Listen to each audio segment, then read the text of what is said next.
Good morning, good morning. Ang sabi ni GB. So, mga ka-GB, alam nyo ba, kanina pa akong alas 6 ng umaga nakaupo dito sa pwestong to.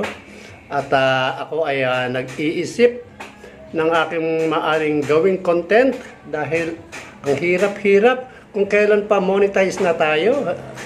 Tsaka tayo walang mai-content, no? So, kanina pa, kaupo ko rito. Ano kaya i-content ko? Sayang naman. Sayang naman ang kikitain dahil wala akong maisip. Wala akong maisip, no? Ang hirap. Araw-araw ba naman yan? Kailangan meron kang i-content para kahit papano ay may papasok sa ating sentimo, no? Sa mga ads na siya naman magbibigay talaga ng kita sa atin, no? Ang hirap. Alas 6, andito na ako nag-iisip. Alas 10 na po ng umaga. Hanggang ngayon, wala pa rin akong maisip na content. Ang hirap, magpapasko pa naman, no? Magpapasko pa naman. Tayong mga small creator ay umaasa tayo sa mga sentimong kita natin. Makapag-upload lamang tayo, no, sa ating Facebook account na ito dahil tayo ay nangangarap at tayo ay umaasa na sana kahit sentimo maiipon natin yan. Ano po? Pero ang hirap. Ilang araw na rin po akong walang naipopost. Ilang araw na rin tayong walang nako-content kasi minsan dumarating talaga yung pagkakataon na blanco tayo, di ba? Blanco, walang maisip, minsan tinatamad pang gumalaw. So yun, kasi hindi naman tayo katulad ng ibang mga sikat, no? Yung ibang sikat, umupo lang dyan. I-video lang nila habang sila'y nakaupo o mag-video sila habang sila'y kumakain. Milyon-milyon ang mga manonood sa kanila katulad ni Ivana Alawi, di ba?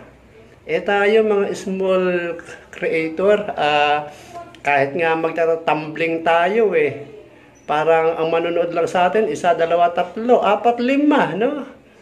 So, nagkanta pilay-pilay ka na sa pagtatumbling-tumbling mo ganun pa rin ang manonood sa atin. Tapos ngayon, biglang tatamarin ka pa. O kung di ka man tatamarin, wala kang maisip. Kaya ang hirap, no? Hirap din pala maging ma-monetize ka dahil kada upload mo lang naman natin tsaka may mga nanonood. Yung mga old videos natin, siguro wala nang nanonood niyan. Kaya pero siguro, konting tiyaga pa rin. Tiyaga, sipag. Kailangan natin gawin yan. At darating din siguro yung pagkakataon, no? Hindi naman palagi na tayo ay nasa ilalim.